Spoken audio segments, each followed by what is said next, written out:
Welcome to the World Built Environment Forum webinar series. My name's Samen Rubinsohn and I'm the Chief Economist at RICS. In today's webinar, we'll be looking at the office market and in particular looking at the future of the office. And I've got a great panel here today that are going to help me navigate this really fascinating area. And I would like to start today's webinar by getting the panel to say a few words about themselves. And then once we've done that, we will then move on to some of the big issues. So let me start by bringing the panel on to just say a few words. Catherine Ha, welcome to this webinar. It's an afternoon for you. You're based in Singapore. So could you please join us and just say a little bit about your background? Hi, everyone. Good morning to most of you. Well, like Samen has shared, I'm on the other side of the world, currently based in Singapore, and I lead research for Colliers. So I'll share some Asian perspectives, especially for Singapore, on how the use of the office is evolving. Thank you, Catherine, and we look forward to hearing your thoughts on this. The second panelist I want to introduce is Katrina Kostic Samen. She is normally, I think, based in North America, or the Middle East. I'm not sure, but you're in London today. You're closer to me today. I am. Good morning, everyone. My name is Katrina Kostic Samen. I'm normally, well, at the moment, I'm currently based in North America, in New York City. I'm actually in London today on home for a week's holiday. But my background is 35 years in the property industry, most of that in UK, Europe. I have worked in all over the Middle East, Europe. Now I'm currently head of Savills Global Workplace Studio in North America, and I'm looking forward to the challenge of getting to know North America, US and Canada, and the differences that we are faced around the world. Thank you, and really looking forward to hearing your comments as the hour moves on. My third panelist is Colm Lauder, and you're based again closer to me. You're on this side of the Atlantic, so Colm, can you just say a few words about yourself? Good morning, Simon. Yes, I'm based between London and Dublin. So my background is I'm a surveyor by training, although I've never actually really worked in surveying. I've focused most of my career in real estate investment banking, and particularly advisory around the capital market side of things, with a focus on commercial real estate and multifamily assets like PRS. I now run a business called Lingard Capital Partners, which is based in London, which is advising and strategic advisory for real estate and built environment clients, advising exactly on the sort of questions we're going to be discussing today, which is looking at how they can deploy capital into tricky parts of the market, like offices re-emerging post-COVID, how we advise clients strategically as well, and thinking, well, how have office assets changed and what sort of investment expectations we should have for them going forward. So very much looking forward to discussing with the rest of you and the rest of the panel over the next hour or so. Thank you, Colm. And the final panelist is Jens Böhnlein. Jens, good morning. We have been having some technical issues with connecting with Jens, so can you hear us, Jens? He's just gone off the line, Simon. He's coming back on. We'll give him, I think what we will do is perhaps introduce the final panelist and get the presentation, then come back to Jens. It might make it more smoother. The final panelist is Tarrant Parsons. He's actually a senior economist in my team. Each quarter we run a commercial property survey. The results for the latest one have actually just been released overnight. It is global in orientation, so that we get feedback from RICS members around the world. What I want Tarrant to do is just give us a few headlines from the survey, just to sort of set the tone for the subsequent conversation.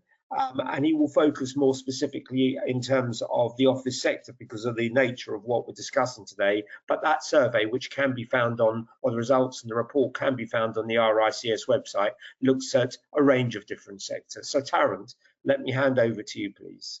Yeah, thanks very much, Simon. Yes, as I said, for my part today, I'm just going to be pulling out some kind of key takeaways or a few interesting highlights from the Q1 survey results regarding the office sector specifically, although, as Simon mentioned, the full report does also cover the retail sector, industrial sector, as well as several more alternative asset classes across commercial real estate. So for those of you in the audience that are interested in other sectors of the market, please do take a look at the full report. Should be available on the RSS website shortly, but I'm going to look purely at the office sector here. So to begin with, here we have office occupier demand trends. So that's as reported by our survey respondents. So it's shown in terms of the global aggregate figures and then broken down by broad world regions. So the chart goes back to 2019, so we can really kind of zoom in and compare the landscape prior to the pandemic and what has happened or what's been reported after.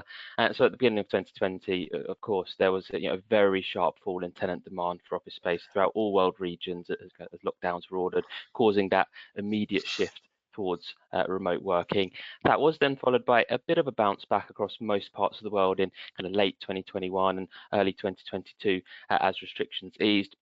But as you can see, 3 of the 4 world regions have, since the middle part of 2022, really seen a consistently negative trends in office occupier demand. So these readings are net balances. So any value below 0 there is showing that on balance, more respondents are reporting a fall in demand. So that's been the case for the past 18 months or so across Asia Pacific, the Americas, and Europe. Okay, the very latest figures there are not quite as downbeat as before. So perhaps that downward momentum appears to be subsiding to a certain degree, but overall this feedback is still consistent with a sector really struggling for momentum when it comes to occupier demand. Now there is one region there that's a bit of an outlier and displaying an altogether I would say more resilient picture, and that is in the Middle East and Africa.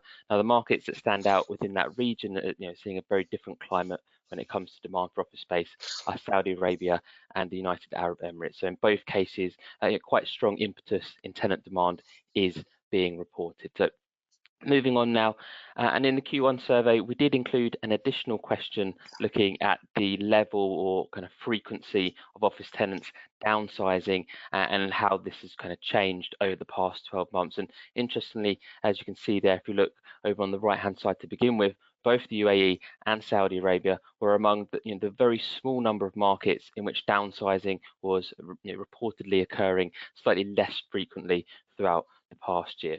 If you look at the other end of the scale, you can see China, both mainland China, also Hong Kong, have really strong net balances of survey participants signalling there's been a rise in this downsizing activity. And likewise, Germany, Singapore, Spain, Canada, they all have very elevated net balances of respondents, citing that more tenants have been scaling back their office footprints over the past year. But really, I think this trend's quite prevalent in most countries. So the UK and the United States certainly would be included in that. And there are, as I say, just a few exceptions to this quite global pattern. So if we move on, and so while vacancy rates in headline terms across the office sector have continued to rise in many locations during the past 3 or 4 years, in a lot of cases this has opened up, I think, a real polarization between prime and secondary offices. So it's been labelled a flight to quality, where newer and higher spec offices they have been attracting tenants, and much of the older stock it is falling behind and kind of bearing the brunt of this downturn in overall take-up. So that narrative is very much evident in our data on capital value and rental growth projections when you compare prime and secondary. So these lines depict the difference between 12-month projections for capital value and rental growth across prime versus secondary offices at the global level. So prior to the pandemic, projections for prime offices were typically around 2% stronger than for secondary. This was extended to 3% during kind of 2020 or 2021. And if anything, there's been another leg up more recently. So meaning an even greater disparity between prime and secondary projections has emerged through the course of 2023. I'd say particularly on the rental side. So rental growth for prime office space is seen outpacing that for secondary by around 4%, and there's no sign that this gap is returning to what was more normal prior to the pandemic. And then lastly, the last slide before I hand back over to Simon, I'll just go quickly kind of through this at a broad regional level. There are some differences that are worth pointing out. So we see the divergence between the prime and secondary office outlook as most significant in Europe, as shown here. So there's a spread of almost 6% in rental growth projections between prime and secondary office space for the year ahead, and almost 5% for capital values on the same basis. So a real two-tier market has emerged in all of the large European nations, that the UK, Germany, France. It's a very evident feature across Europe, very present in our data looking at London. So whereas the outlook for prime office rents and values is now broadly steady, it's even slightly positive in some instances, secondary remains under real downward pressure. So Asia Pacific, there also quite significant differences, and that is quite a common picture across the region.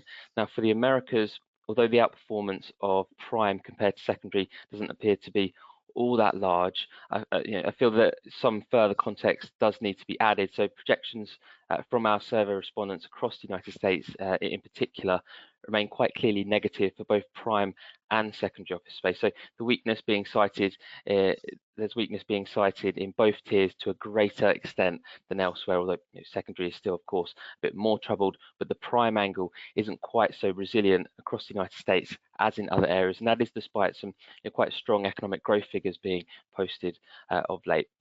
And then finally, the Middle East and Africa as a region has the smallest spread between prime and secondary, and that's really in keeping with the very different picture being reported as with a lot of the other metrics that I've discussed. So those are just a few, I think, interesting trends I've picked out from the Q1 data, and hopefully that will help frame some of the discussion today. So thank you for listening, and I'll hand back over to Simon.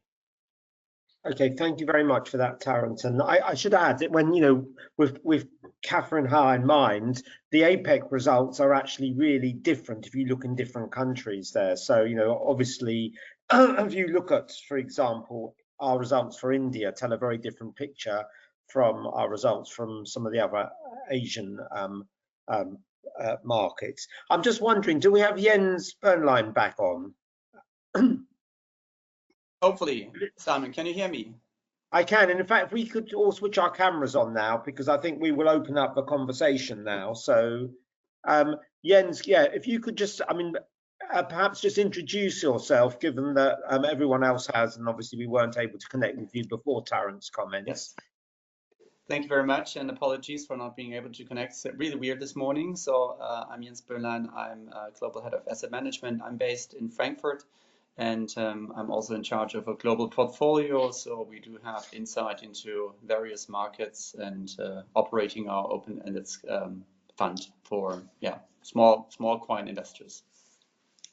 Okay, thank you, Jens. Well, since you're on at the moment, so to speak, what are you seeing in terms of Europe? And I know that you have oversight that goes beyond Europe. But just what are you seeing more generally in terms of the demand for office space at the present time?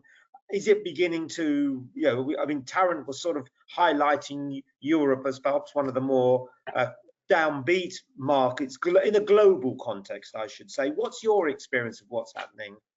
Yeah, so I would say it's not really easy answer, because of course from a, let's say, big bold headline, you would assume that office doesn't work at all, and all of us potentially will not have to work in the office, but that's not what's reflected in the market at this stage.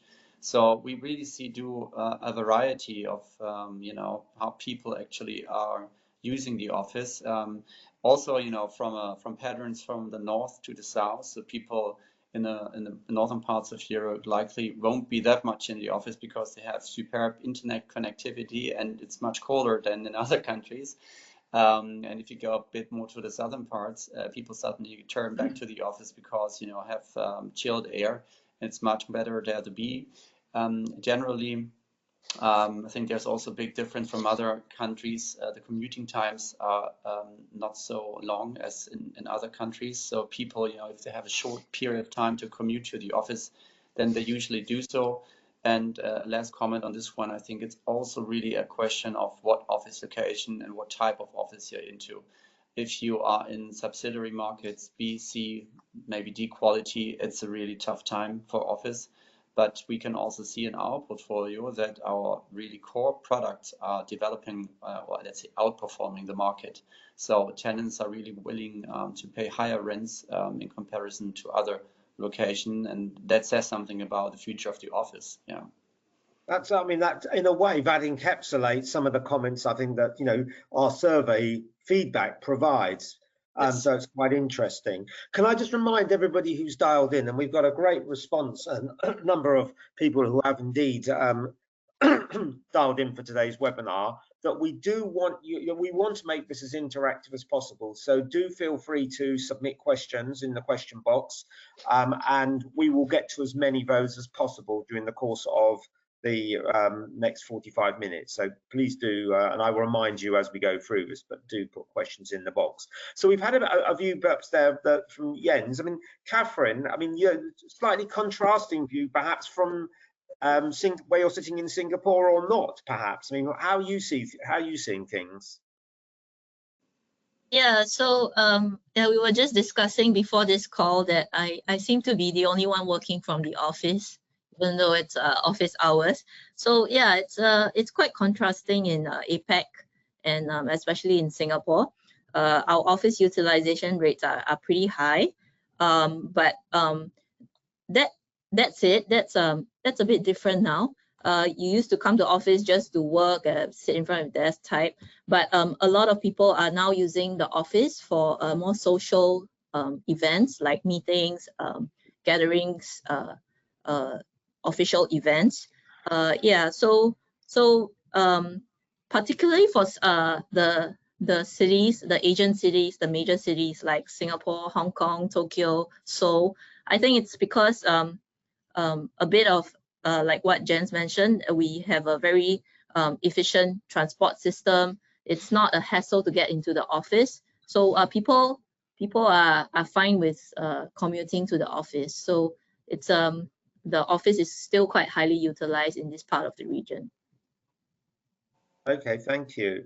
And just thinking about then Colm, you talked about, like, you're thinking about how to get value almost for investors in terms of the office estate. I mean, how are you seeing the performance of offices at the present time? It was interesting to bring in the context, from Tarrant in terms of the operational performance, in terms of occupancy levels and how that dynamic is spread and changed across various regions, but also in terms of Jens' comments as well, in terms of the divergence in terms of the appetite for people to go into the office, different locations, certain things and certain appeals. Obviously, air conditioning being one in hot locations, perhaps heating in other locations where it's cooler. So it's quite interesting for me to bring that information back and think, well, how has the investment dynamic changed? Because obviously, the big headline is, we all know, base rates have soared, values have been eroded through yield. But what's quite odd in that most OECD cities, certainly, headline rental levels have in fact held up. There was data out in the US 2 weeks ago that average US rents have actually rose. Now, very minor, it's less than 2% growth over the last quarter, but it's still surprising given that you're looking at a market which is at all-time record vacancy. You have a similar dynamic in much of London, much of Paris, and the same in terms of Europe's leading office markets, whereby headline rents have actually grown, yet at the same time vacancy rates are elevated across most of our markets, and that seems like an element of an anomaly. And when you're looking at that from a sort of a traditional property perspective, it seems strange. But if we actually bring it back and think, well, what has changed in the office, and are we using the right reference points here, looking at our headline rents? I'd argue we're not. And it's for comments that Jens and Catherine and Tarrant mentioned at the start, is that the office now is very different from what it was 3, never mind 5 or 10 years ago. And the components of those headline rental figures are also very different. We've seen the dramatic amenitization of modern offices. This doesn't come for free, of course, and there's a cost to landlords for this. If you have a gym and you have increased amenities and you have other facilities for tenants, that has to be paid for. It's rare that that can be rentalized, certainly in a market which is competitive from a landlord's perspective. And therefore, your headline rent is perhaps a very different figure in terms of referencing where things have been historically. So we're trying to focus very much now on obviously looking at the operational base of offices, treating it as an operational asset in the same way you'd look at multifamily or PRS, and thinking that the days of a 20 by 5 long-term lease in the UK are well and truly finished. And we have to think about how the landlord's platform feeds into that. Now, there's obviously a couple of other points to frame around that as well, because in addition to the dynamic of amenitization of offices and perhaps increased tenant flexibility around leases, we've obviously had a major sustainability agenda feeding through, which has obviously been setting the scene for occupier and tenant requirements. You'll all be well aware, obviously, certain tenants will only take certain types of buildings, particularly in the tech sector, the major listed businesses as well, where they have ESG criteria set by boards, and that has to feed right the way through to their office occupancy. But we also have to remember that there are still very significant strings of tenants out there who simply can't afford to adapt to some of these requirements. And it's a figure I always reference to people, and it surprises them, because when we think of, say, London office lettings, we all think of the big shiny Clifford Chance style deals, or the big shiny sort of Google and Facebook style transactions. But in reality, the average letting in London is about 3,500 square feet, and it's to an SME. And these types of tenants, they can't pay big amenity costs, and they can't pay massive premiums for grade A rated energy efficient space. So that polarization in the market, while it's very clear, it's also potentially presenting an opportunity. And where I'd be seeing the opportunity now over the next year, over the next 18 months, is in very well located buildings, good, equivalent to sort of London West End buildings with modest floor plates, modest lot sizes, and that are a little bit out of favor due to age, but are presenting opportunity because we have to realize that not every tenant is a Google, and there are quite a range of requirements from occupiers out there.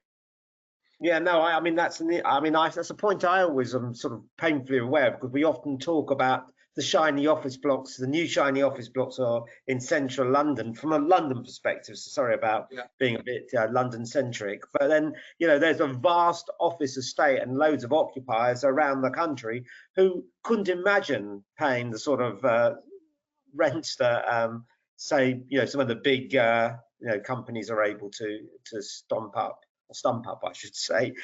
Look, let's thank you for that. I want to just turn for some opening remarks now from Katrina. I mean, you're obviously got a very broad perspective, because you've got your Middle East hat on, you've got your North America hat on, and you're based in London at the moment on holiday, admittedly. But so what are your initial thoughts about where we are in terms of offices? First of all, I think it's fantastic for anyone who likes to travel and has this opportunity, because really now is the time to travel around and see what people are doing, and to connect the global dots. And at Savills, that's what we're really trying to do. We're just really working not in silos, but looking at clients and tenants that really want to look at a global portfolio, whether they're landlords or tenants. And so our Middle East business is booming. We are very, very busy. The Middle East is sort of the new kid on the block, notwithstanding Dubai. But Abu Dhabi's growing. Obviously Riyadh, where I've been working last year, is going crazy in Saudi, and other countries are also in the UAE are picking up and finding their niche. So whether it's sports, whether it's leisure, or whether it's office commercial, they're all trying to play a part in a global platform, which I think is extremely exciting. The UK and Europe sort of have, seems to be sort of in the middle, keeping going, if you like. And the US is trying to struggle to get out of the doldrum. As you've mentioned, the rents and the vacancies are very high. But if you take, for example, what I've learned in the last 7 months of being in the US, is that they have a very different way of approaching net lettable. So as we're talking to the RICS and how you value space, they work on the basis of RSF, or rentable square feet, and rentable square feet to usable square feet, which usable is more akin to our NIA. There's a vast difference. So on average across the US, it's about plus 27%. In New York City alone, it's plus 34%. So if you're looking at 100,000 square feet, and you take off a third of that as sort of this rentable area that the landlords are able to charge back in terms of common space, and often the pavement outside the door, you suddenly realize that the square footage or the usable components are more akin like to like. So I would just caution people, when you go to the US or work in North America, you need to be realistic as to what you're actually taking, and the usable you can take, deduct then the rentable, and then have a look at the vacancy. So when it says 21% is vacant in New York City, and you take a third off to be sort of realistically approaching, say, 15%, yes, it's very high, but I think it's a very different perspective as well. Can I? Okay, thank you for that. But can I just come back to you, just thinking about sort of, we're sort of assuming, and I think Catherine made the point before we started, that if anybody's looking at our backgrounds, you can see most of us are working from home. I'm just wondering, what are you in terms of the hybrid model? And I mean, and again, it may well be very different in the Middle East or parts of the Middle East from North America and indeed Europe. But I'd be interested in starting with you, Katrina, because you've got that view. And what are you seeing? Is there really very different patterns of work practices, and is it even in perhaps the more mature markets where hybrid has taken off, is there a bit of a shift back to the office in any sense? I track and co-lead a global workplace team at Savills, and we meet every month and have done for the last 4.5 years. And you can see across the world. So you start with Asia and you move across Asia being back, as Catherine said, pretty much 5 days a week, or as it was before. In fact, I think I should just qualify that 100% was never 100% before. We were only ever back on average 85%. So I think some of us have a misleading perspective of what actually full-time used to be. So taking that, in essence, Asia is clearly back full-time, whatever that you call it. And as you move across to Europe, much more back in certain cities. Paris is back 4 days a week, for example. And you move across to UK, where it's sort of 3 and 4 days a week. Normally at Savills, as I said, I was there yesterday, they're pretty much back 5 days a week in head office, 1,300 people in Margaret Street. We are back, and I usually am in the office, and in New York, I'm in the office full-time. But you go across the East Coast and it drops off dramatically in the US. The US is not back to the office as a broad statement. The East Coast is definitely getting there, but the West Coast definitely is lagging way behind. For whatever reason, it's probably a year, 2 year and a half behind where things start the rest of the world to catch up. So, I mean, I'd be interested in anyone's thoughts. I mean, is this idea of hybrid, when we talk about hybrid, is this a temporary, almost like response to the COVID situation? I mean, the way you talk about it, Katrina, indeed, Catherine, it could sound that this is a bit of a process of going back to where we were. Is that an unreasonable comment?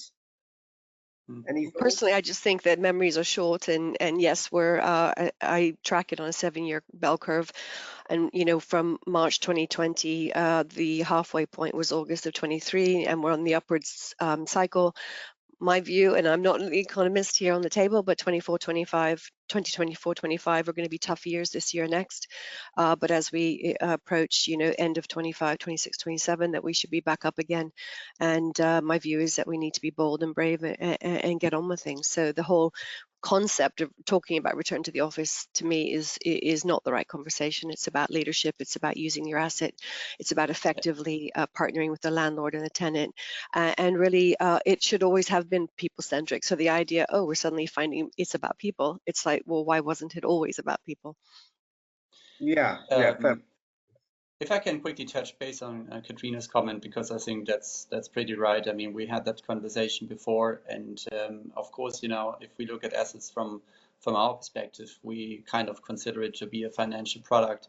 But if you look from let's say, a human perspective, so people that they're working in the office, for them it doesn't matter whether you pay 30 euros or 50 euros per square meter. They just want to have great office space. And I mean, I said it before, I think in the future we will see that the office is shifting from the responsibility of the chief financial officer into the chief human resource officer, because it's going to be one of other assets that you need in order to get the right talent on board. And if you pick up that conversation, you will automatically come to a completely different solution how the office in the future may look like. I mean, what Colm said, very interesting as well. We need to operate the buildings, and I mean, maybe we forgot that somehow during the past years, that buildings are there to operate and keep them, maintain them, take care of them, and not only just buy, sell, buy, sell. I mean, this was the cycle of the last years, but in order, to have great buildings, you need to operate.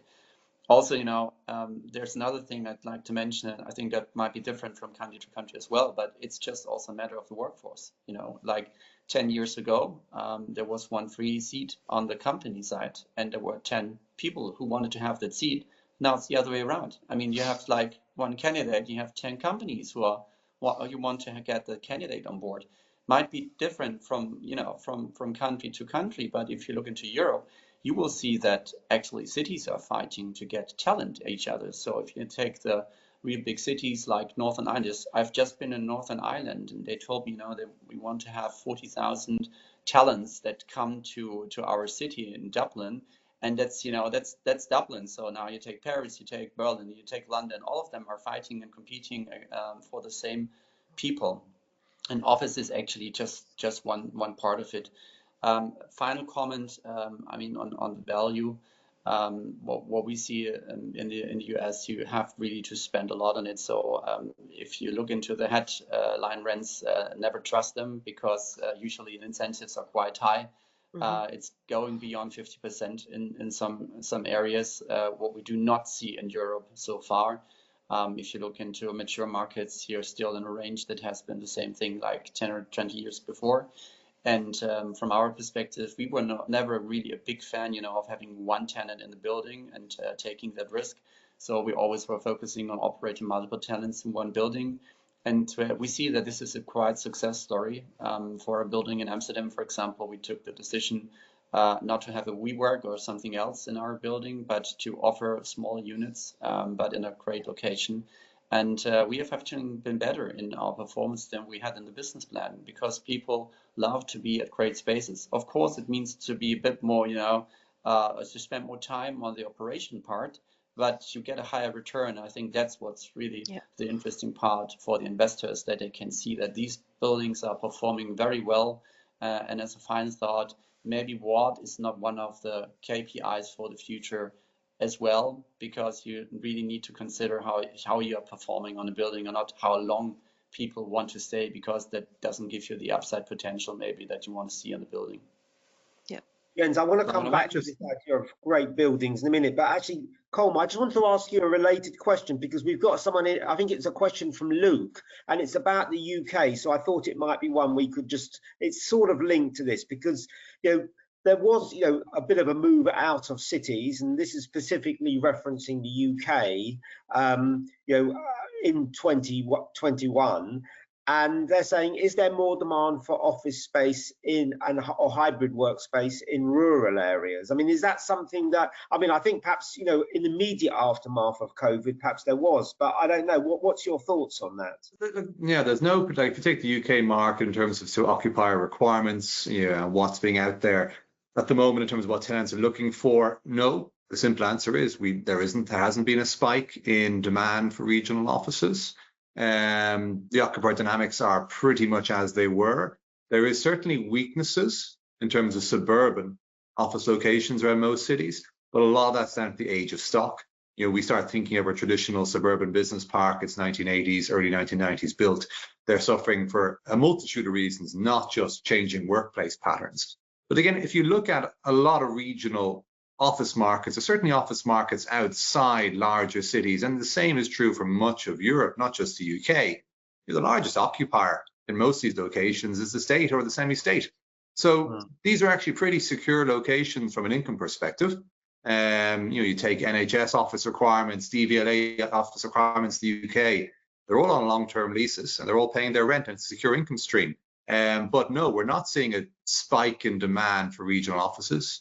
There's no evidence to suggest it, and it hasn't emerged over the last couple of years. But I might just pick up first, though, just on a point Katrina mentioned in terms of looking at where we are in the cycle and thinking, well, what happens next? And it's a very different shaped market cycle in many ways, because the inputs are very different to what we had in 2009, 2010. And when we look back at particularly late 2009, early 2010, and we look at major UK cities, we look at London, Dublin as well, we look at North American cities, we obviously had pretty desperate sellers out there. We had a great deleveraging which occurred across most of, particularly the Anglo-Saxon markets. There were forced sellers, so there was quick price realization, and that restarted activity in a lot of our cities. There isn't that level of indebtedness in most of our markets in this cycle, and that's what makes it quite different, is that there were very few forced sellers out there versus where we were historically. Average LTVs for London office landlords are sub 30%. They're not under pressure from their banks at this stage, and what we're seeing feeding through in terms of receivership sales are very specific issues. They're not market-wide issues. So it may take us longer than we suspect to have some price realization, but there will be a shakeout. And the shakeout is more in line with what Jens is saying. It's going to be operational. And we can start to see how it might emerge by sort of referencing other segments of the investment property market. And like sort of, if you bring up, say, shopping centers or retail, traditionally, a large pension fund, they held a shopping center, they had all long-term leases, they didn't do much asset management or day-to-day improvements. They assume the tenants will be there on a 20-25-year lease, they'll renew, they'll roll on, and that the skill set to manage these assets was not relevant. Therefore, the skill sets left a lot of these pension funds because it's treated as passive income. Offices were in a similar mix a couple of years ago, is that you assumed you had a long-term lease, you didn't need to do much as a landlord, you didn't need to drive value, you didn't need to drive engagement with your tenants. But that's changing. You need that operational skill set. And to be very frank, that skill set is very limited in most of our markets. You go around a lot of the traditional investment houses, the skills to drive and manage an operational asset aren't there. So when we start to think about advising our clients and particularly investment funds going forward, that operational skill set and understanding operational real estate is what's going to come to the fore. But it's not the easiest thing to do because you are effectively restructuring the teams and the skill sets who are going to run these assets into the future. And because we don't have any forced sales feeding through, it's going to be a delayed process before that settles down. So look, I'd agree with Katrina in terms of the timing, is that it's going to be a slow, drawn out period of price discovery. We've seen pretty quick repricing from a yield basis, and that's stabilized and certainly looking a bit more rosy than it would have been 6 months ago. But on the operational side, and think, well, what's the long-term total return going to be for these properties? It's going to very much depend on the types of people running these assets. Yeah, Catherine. I mean, from a Singapore perspective, do these sorts of comments echo with your own experiences and how offices are being viewed? Some of them, yes. So I could talk about the trend of hybrid work as well as the decline in value. So I'll start with hybrid work first. I just like to share something interesting about Singapore, that hybrid work is actually here to stay. And it's a consequence of government policy. So our government just stated that employees have the right to request for hybrid working or flexible working, and then employers can only turn them down on reasonable grounds. So it seems like hybrid working is the way to go forward in Singapore. And I understand this is the same in the UK as well. Employees can ask for hybrid working. So this might have some repercussions on the office market. With regards to office values, so it's the APAC office demand is being affected by the weaker economic growth in general, and demand is weakening, except for markets like Singapore and Tokyo. And it's a function of weak demand as well as the high cost of capital. So, I mean, in quite a few markets, it's negative carry, and that has put pressure on capital values, resulting in capital values having consecutive quarters of decline, especially in Australia and China. Whereas in Singapore and Tokyo, office values are still holding up because of, so in Singapore, it's different because there's very strong holding power of office assets by the asset owners. There's still sufficient liquidity, whereas in Tokyo, it's still a positive carry because of, we know the zero interest rate policy that is going to end soon. Yeah. Okay, thank you. I think just one more thing on this issue. I mean, Jens, I think he used a term, and you might correct me. I think you talked about great offices. And I mean, what makes a really good office now? Katrina, I mean, from your perspective, what is a good office? What are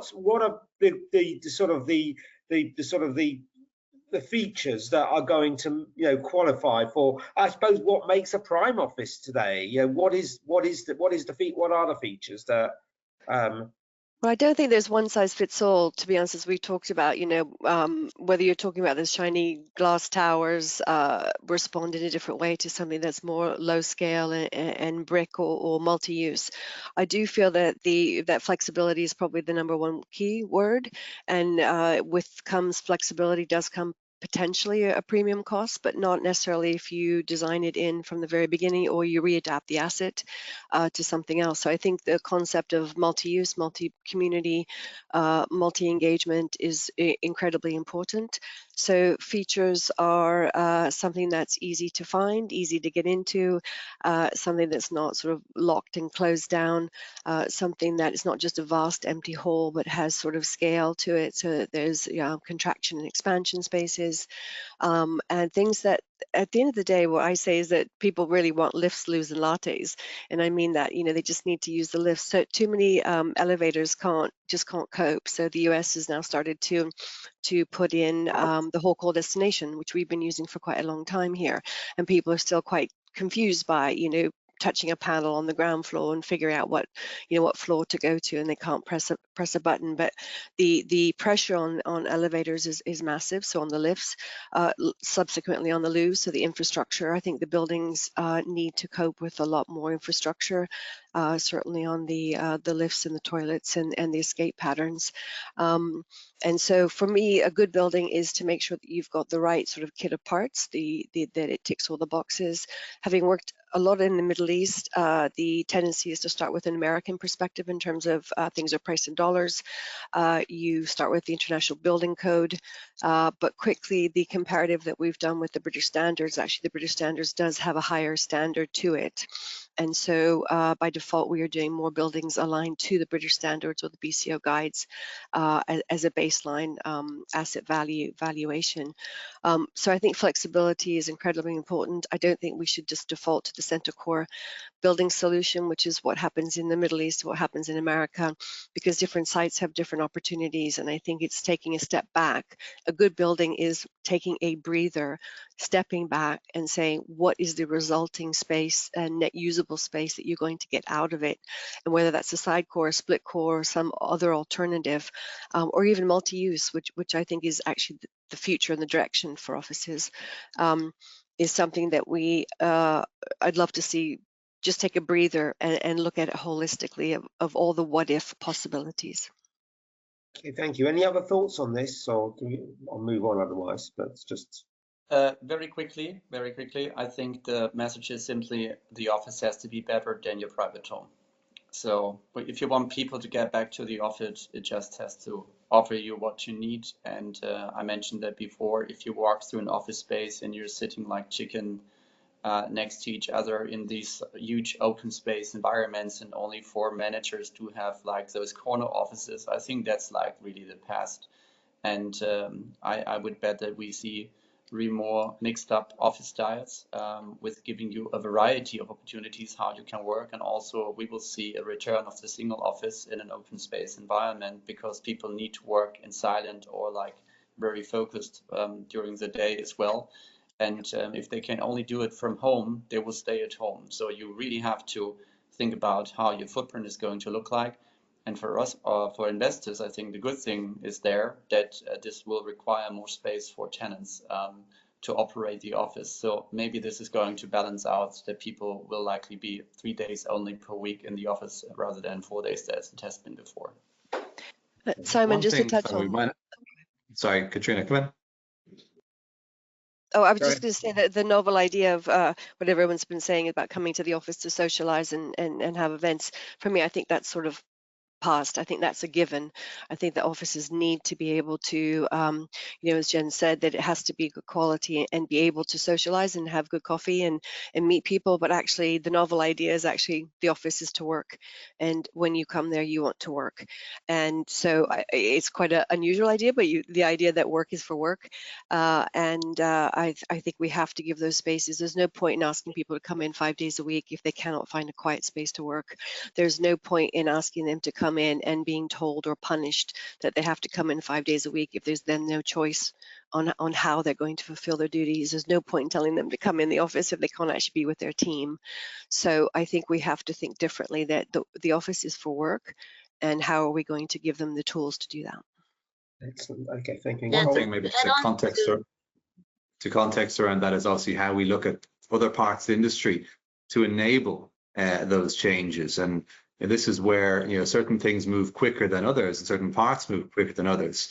If you look at the lending side and the debt side, and obviously Jens would be familiar with this as well, is that lenders still prefer those longer term, less flexible leases. And you go and you look to raise debt on an office building, you've got a 3-year lease, you might have a great tenant, but you have a very operationally intensive model, you'll be penalized for that, and you'll be paying a premium for it. So the lending and the financing side still is preferencing more traditional older structures. And obviously a lot of that is a consequence of how valuers look at property. You go back to that nice, amenitized, highly flexible, modern office space, which Katrina talks about, which is tempting employees back in, and then you put your valuer's hat on it and you think, well, the valuer will say, well, hang on, there's a cost to this, there's a short-term income here, there's lots of flexibility, therefore it's worth less than the more traditional building with the less amenitized space, less common areas, but it has a 20-year lease on it. So we've moved in certain ways, certainly occupiers have moved forward, it's arguable whether lenders have moved forward. And then how we start to recognize the operational benefits within the valuation is also another step in terms of how we move forward. So we're getting there, but when you look at it then from an investment standpoint, it might be great having a very happy tenant and very happy employees, but if your valuer is not going to give you credit for that as an investor, you're not going to allocate capital into it. Yeah. Interesting point. Catherine, did you want to say something? Oh yeah, I just want to add, so in APAC, we're seeing a lot of landlords being more proactive to entice tenants to come back to work. So for example, they will hold events like recently, just around my office, there was a ping pong tournament between the companies, between the tenants in the building. There's a lot of, there's like a live music on Fridays. Just to make it more attractive for employees to come back to the office. And yeah, this would have an impact on the operational cost. Okay, thank you. Yeah. Colm, just going back to your point then. So I mean, what is it going to be what will shift valuers in the way they think about how they value a property? How do they give credit? When are they going to? What will make them start giving credit for this flexibility that you talk about? What's going to be the pivotal moment? Should be asking you. It's up to the RICS. Yeah. Well, let's think about some of the conversations and discussions that happened in the RICS 10, 12 years ago when we had the emergence of the sort of the multifamily and PRS sector in the UK. And I remember back 2011, 2012, various valuation panels on multifamily where we're looking at how do we address these assets in what was a fast emerging new part of the UK market where traditional valuation houses didn't have much experience of. And there was always a consistent view that we have to understand more about our, say, gross to net spreads and how we can tweak those. So, the PRS model was always about your gross to net spread. How much can you narrow that by? And you capitalize, obviously, the net income. Similarly with offices, we have to be much more cognizant of the fact that there's a shorter term operation experience here. We have to be very much DCF focused in terms of looking at the costs of running these assets, looking at not just, void periods at the end of the lease, but, taking certain steps around the operational costs of running various amenities, common spaces. Another debate is also, which is quite interesting, is do valuers actually start to give credit for campus style offices where we're offering all of these services to tenants? And there's a couple of examples internationally which we feel valuers are slowly getting there. Look at British Land and Broadgate, which has been a great redevelopment, and it's not just an office experience now, it's an overall lifestyle experience. You've got great food and bev, entertainment spaces, but spread across multiple buildings, and valuers are looking at that. Well, actually that has a broader appeal. In Dublin, Hibernia REIT did the same in their Windmill Quarter, spread across 4 or 5 buildings, offering variety of amenities which tenants across the whole scheme can access. And valuers saying, well, actually, hang on, individually, these buildings are worth less than the sum of the parts because the overall amenity value. But the challenge is always rentalization of a lot of those common areas and those common spaces which are being utilized for tenants for these amenities. And that's a challenge. There's been very few landlords out there, certainly in the UK market, where they've achieved rentalization of a lot of those common spaces or those sort of so-called town hall spaces. And that is difficult because it's not the norm. But again, if we start to think about these assets from a far more of an operational standpoint, and we understand clearly the input costs and we can break them out, and you look at that from a purely cash flow basis, you start to get a much better picture of your potential IRRs from these assets and how that might feed through. And obviously you'd have to put some views on probability that these flexible things will be more appealing to certain occupier types. Okay, great. Can I just quickly add a quick thought on this one, what Colm just said? I think one of the opportunities which all landlords have missed out in the past is really to think about how the area looks around their asset area, specifically in there. So, just very boldly there, it doesn't make sense to have 10 gyms in 10 buildings which are next to each other. So what I suggest is you ring the door or ring the bell and ask them what the future of the building might look like if you do it collaboratively together. Correct. The campus structure is already out there. If you walk into urban cities, there's a couple of buildings out there, and you don't have to compete with a better gym next to the other building. It's about having a variety of opportunities, and they can be located in different sets of buildings. And at the very end, this is going to increase your capital value because this is basically what we define as a core location.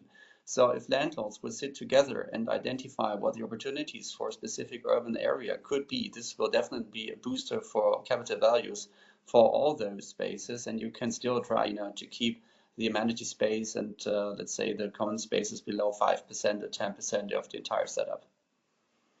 Okay, can I just touch on that. I was fortunate enough to be the chair of the expert work panel for the New London Mayor's Plan, which has just been launched by New London Architecture. And one of the key findings we found is exactly that, Jens, is that if we can engage with town planning, if we can engage in the councils, all councils are suffering from lack of cost. They can't give their members what they need. The communities are starting to fall apart from an economic point of view. And if there's a role that the landlord, the asset manager, the developer, the tenant, everybody in the commercial office market can play in helping to engage, so that, as you said, there are not 10 gyms, but maybe there is a nursery, maybe there's a cinema, maybe there's, whatever the people need. And I think too, what we have to do for the future is open up the groundscape and open up the third spaces and the places between office buildings, which become the community, and really share and talk more. I think communication is vital.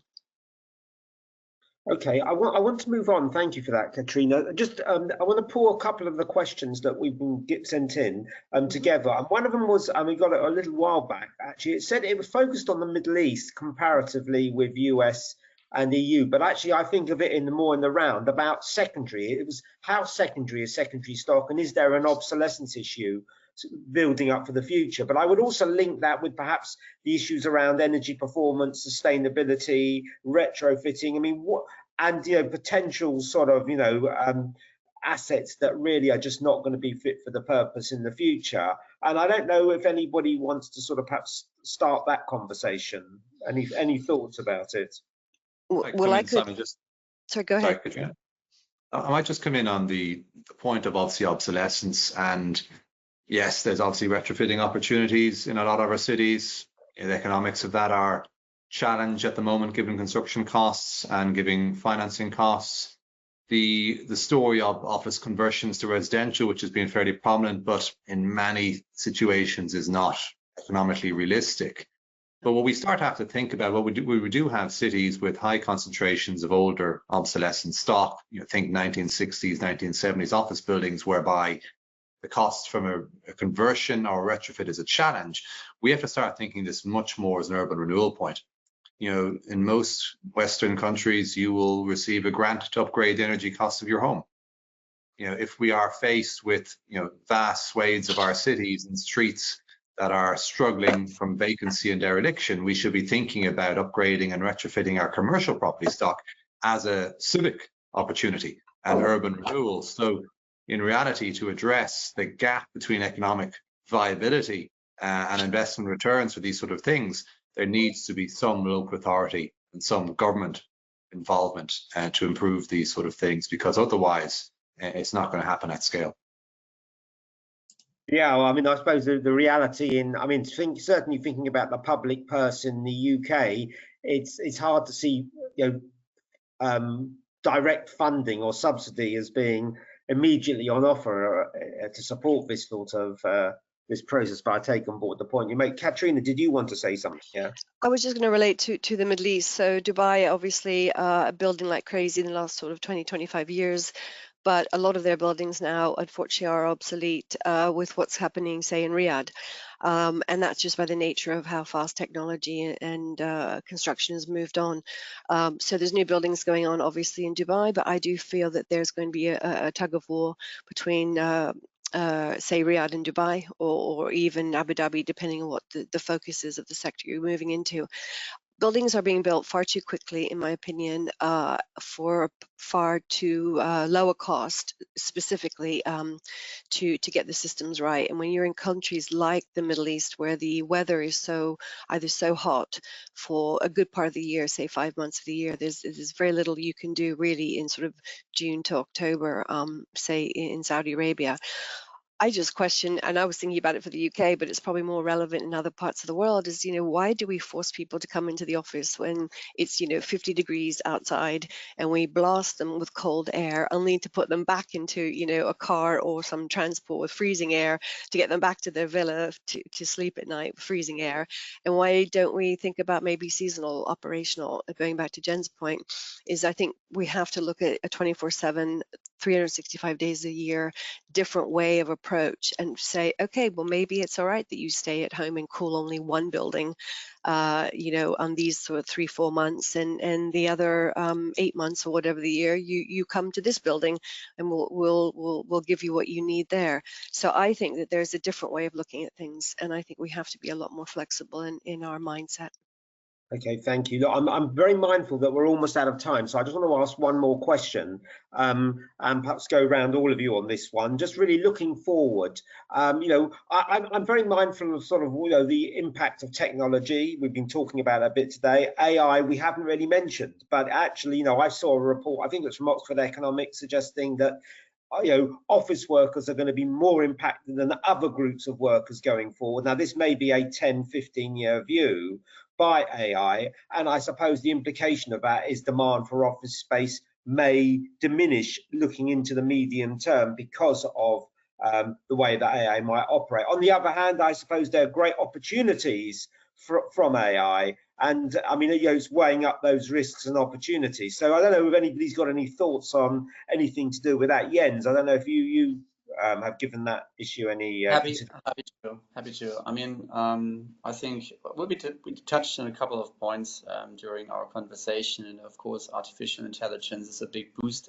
Actually, I doubt that it's only office workers. I also see it as for the white workers. I think it's going to affect the entire economy, not only bits and parts of it. The question to me is really, what's the future of the office? And I believe the office has to be kind of a bit more than just sheltering you and offering chilled air or warm air. It has to be a place where it can be more productive. That's what I was pitching, that the office should be part of the human resource officer rather than the chief financial officer. And if you think from a different perspective, you likely will come to other conclusions how an office might support the way you work. An office also might talk to you. It might help you to find the right people in the building. It also might guide you through the building. And, you could also tell a building, please bring me up the presentation to my colleague who's sitting, 3 rooms next to me, and we need to discuss that. So I think that the future of the office is very, very interesting. And we had such thoughts in a white paper a couple of years ago, but the technology wasn't out there. And is to see, how quickly AI is developing. I've just seen a video from a kind of a bartender, but the AI is understanding what's happening in the conversation with a person. It's not about offering you some whiskey or wine or water. It's really about recognizing what's happening there. These are things that you can easily bring into the office. It might sound a little bit weird, But if we only think that offices are going to be little boxes for the next 10 years, I think that's not the way we will be successful. So it has to be more, there has to be an extra layer. Okay, thank you. I can chime in a bit about this, because this issue was a top concern in Singapore and the region. So we actually wrote a paper about this, like how AI would affect real estate demand in general. So what if you really deep dive and understand AI, it's not at the level to replace humans. So it can help in tasks, but it cannot replace the entire job. So you still need a human to check and verify what the AI is doing. So it can help to speed up and help people do more tasks more efficiently, but it will not replace jobs as yet, as of the present moment. So in fact, it's actually going to help in office space demand as more companies rush this mad rush to improve AI. And just anecdotally, in Singapore, some tech companies, they were actually thinking of downsizing, but because of AI, they actually kept their space. So there are also a lot of startups in the AI space looking for real estate. So I don't think AI, for now, it's going to adversely impact real estate demand. Yeah, I would just bring that down to a very simple anecdote about the coffee bean. I know you probably all read about this, but AI has predicted the absolute best flavor coffee, and I love coffee. And there's 4 beans that they have chosen, AI has chosen, and it went to all the great and good to test it. And yes, that one did come up. Instead of all these baristas that have the taste or the nose, AI predicted the 4 beans that makes the ideal cup of coffee. But what you do with that information is obviously now has to be translated by a human being, and how to market, how to sell it, and how to present it in such a way. And then you have on the other side the cup of coffee that you can spend $500. There's a coffee shop that the pour, and you get the experience, and you are in a private room, and you have the gold cup and the experience of the best cup of coffee, and they're willing to pay £500 for that.